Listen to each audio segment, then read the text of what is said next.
देखिए, अभी सभी को हम प्रोज के बारे में बताएंगे और यहाँ से यदि हम बोर्ड एग्जाम में पूछने के बारे में बात करें तो यहाँ से 4 से 5 नंबर पूछा जाता है हर एक साल।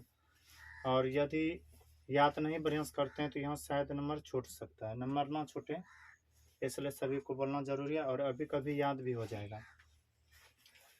देखिए, इंग्लिश का जो किताब है उसमें 2 चरणों में लिखा गया है, एक तो प्रोज और दूसरा पोइट्री।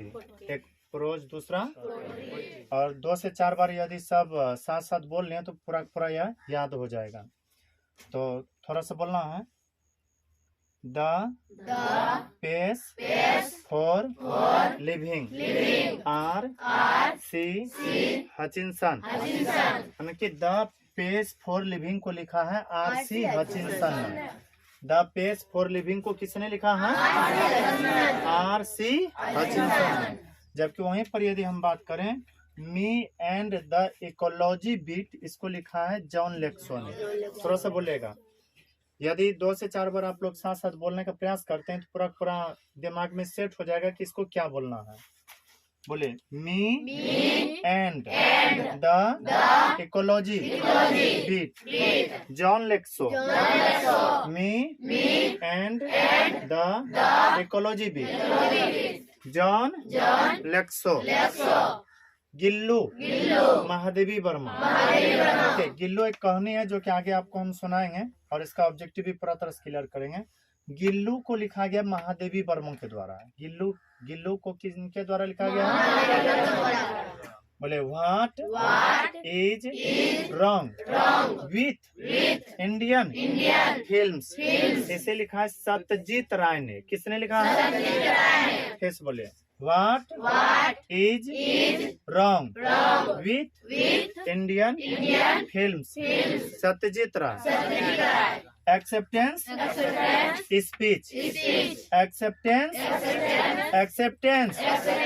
स्पीच, अंग संग सू की।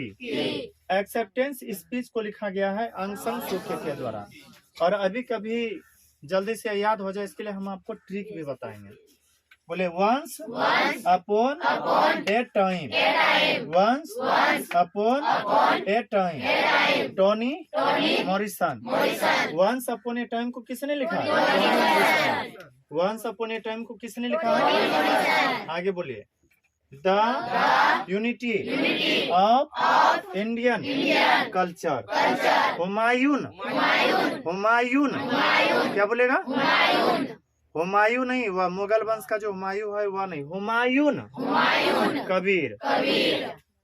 लिटल गर्ल्स वाइजर देन में लियो टॉलस्टॉय। लियो टॉलस्टॉय के बारे में हिस्ट्री में भी आपको पढ़ने के लिए मिलेगा। फिर से बोले the pace for living, the pace for living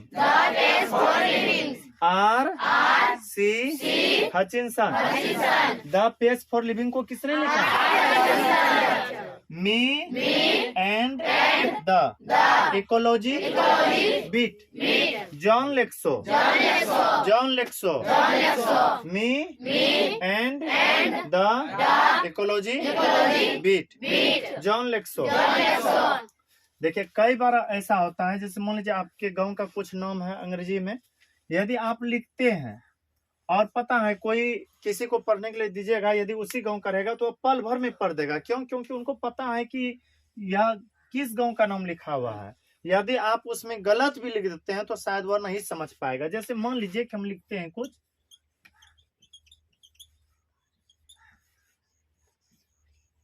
बोले क्या लिखे हैं? भागलपुर। जबकि गौर से देखिए भागलपुर ठीक से नहीं है। BHAGALP UR होगा या नहीं? लेकिन हम छोड़े। तो उसी तरह से आप जब बोलने का प्रयास करते हैं और धीरे धीरे सीखने का प्रयास करते हैं तो वो शुद्ध भी रहेगा ना, आप उसको शुद्ध करके बोल सकते हैं। ठीक उसी तरह से 2 से 4 बार बोलेगा ना, आपको बहुत कुछ समझ में आ जाएगा। और ट्रिक यदि दे दिए तो पूरा पूरा क्लियर हो जाएगा और अभी कभी याद भी हो जाएगा। तो इसलिए थोड़ा थोड़ा बोलना है। बोले what is wrong with Indian film, Satyajit Ray. अच्छा, गिल्लू को कौन लिखा? बोले एक्सेप्टेंस।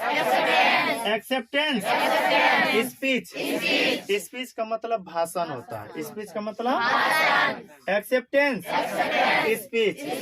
अंग संग सू की। क्या?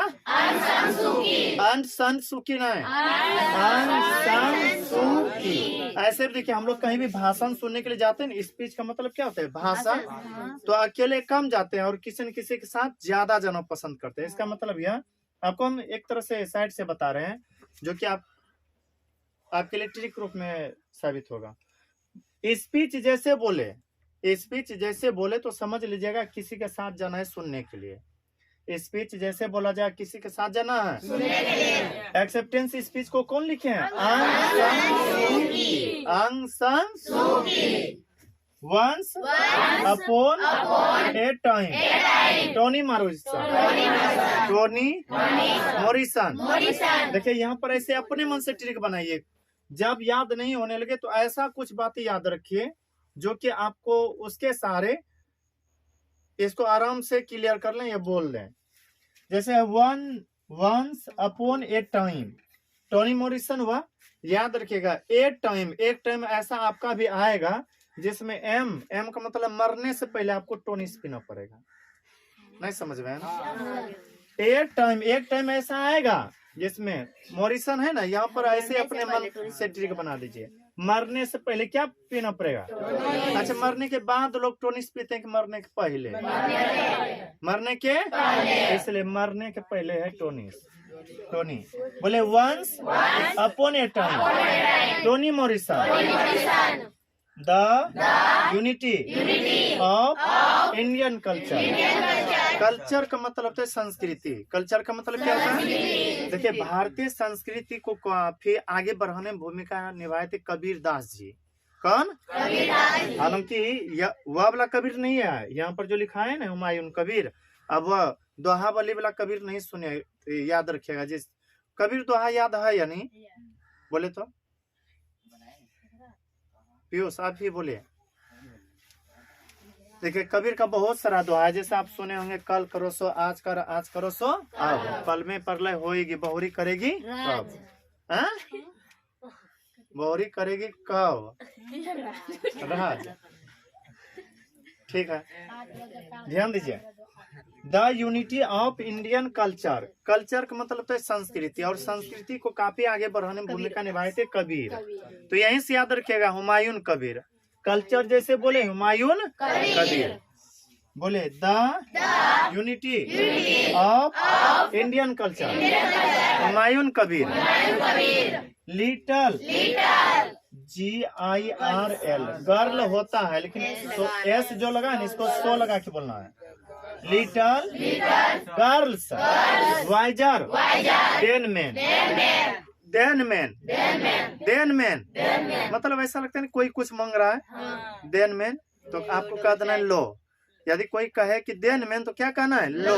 नहीं कि लियो टॉलेस्टर। लियो देन मैन को कौन लिखे हैं? लियो टॉलेस्टर। यानी कि फुल बोलना है। बोले little girls wiser than man, Leo Tolstoy. और याद रखिएगा, लगभग 5 नंबर क्लियर हो जाएगा यदि आप इसको क्लियर करके अगला भी क्लियर कर लेते हैं। 8 गो यहाँ पर हुआ, 8 गो उधर होगा। यह अभी प्रोज है। प्रोज में आएगा गद्य खंड, और इसके बाद पढ़ाएंगे पद्य खंड, जिसमें कविता सब रहता है। बोले the pace for living, RC Hutchinson. The pace for living को किसने लिखा? अच्छा, me and the ecology beat किसने लिखा है? जॉन ने। यहाँ पर अपने मन से झूठ फूट का ट्रिक बना लीजिएगा। बीट देखे हैं, चुकुंदर कहते हैं, चुकुंदर कहते हैं। ऐसा माना जाता है कि यदि आप बीट खाते हैं आप में जान आएगा, ताकत आएगा। तो बीट खाइएगा, जान आएगा, तो फिर लड़ने में एक्सपर्ट बनिएगा। बीट जैसे आए ना तो जान प्राप्त कर, बीट को खाने से जान मिलता है, और जान जब आएगा तो आप आराम से लड़ाई कर सकते हैं। तो बोले मी एंड द इकोलॉजी भी जॉन लेक्सो। आप देखिए जिनको याद है तो उनके लिए यह सब ट्रिक बनाने या नाम बनाने से कोई फायदा नहीं है, लेकिन जो कमजोर है उनको यह सब ट्रिक बना करके याद कर लेना चाहिए। कुछ भी आप बैठा लीजिए। नहीं भाई 10 मिनट लिखा ना, उसके बाद हम इधर बुला लेंगे 10 मिनट के बाद। सर उन लोगों को भी इंग्लिश पढ़ाएंगे, तो जो आप लोग पढ़ाएंगे वो उन लोगों का भी है, कोई दिक्कत? चले ध्यान दीजिए। हाँ तो बीट के बारे में जैसे चर्चा किया जाए, क्या बोलेगा? Joan Lexau. Me and ecology bit को किसने लिखा है? गिल्लू को सबसे पहले आपको यही याद होगा, गिल्लू महादेवी। बोले गिल्लू नहीं, आपको बोलना उधर का महादेवी वर्मा। गिल्लू गिल्लू गिल्लू गिल्लो के जगह पर पिल्लो नहीं याद रखिएगा। गिल्लो को किसने लिखा? महादेवी वर्मा। अच्छा what is wrong with Indian films किसने लिखा? सत्यजीत। इंडियन फिल्म्स जो भी होते हैं ना उसमें सत्य को दिखाया जाता है। इंडियन फिल्म्स याद रखिएगा, ऐसे झूठ मूठ का ट्रिक। इंडियन फिल्म्स जो भी होते हैं उसमें क्या दिखाया जाता है? सत्य को। यह सत्य को रखा जाता है, सत्य को रखा जाता है, सत्य जीत रहा है। एक्सेप्टेंस स्पीच को किसने लिखा है? अंग सन सुकी। वंस अपॉन ए टाइम को किसने लिखा है? The unity of Indian culture को किसने लिखा? Humayun Kabir. Little girls wiser than man को किसने लिखा है? बोले देन मैन नहीं, आप उधर को बोले देन मैन। देन मैन यानी कि देन मैन कोई भी बोलेगा ना, कोई भी आदमी की दे तो आपको कहना है लियो लियो टॉयलेट। ये देन मैन यहाँ पर ये भी ट्रिक याद रखिएगा। मैन मतलब आदमी, डिब्बा लेकर के जाता है टॉयलेट। बोले एक बार और, the pace for living R.C. Hutchinson. Me and the ecology bit Joan Lexau. Gillu Mahadevi Verma. What is wrong with Indian films? Satyajit Ray. Acceptance speech Aung San Suu. Once upon a time Toni Morrison. The unity of Indian culture Humayun Kabir. Little girls wiser than man Leo Tolstoy. अभी आप कर सकते हैं, ठीक है? थोड़ा बहुत घर में भी पढ़िएगा।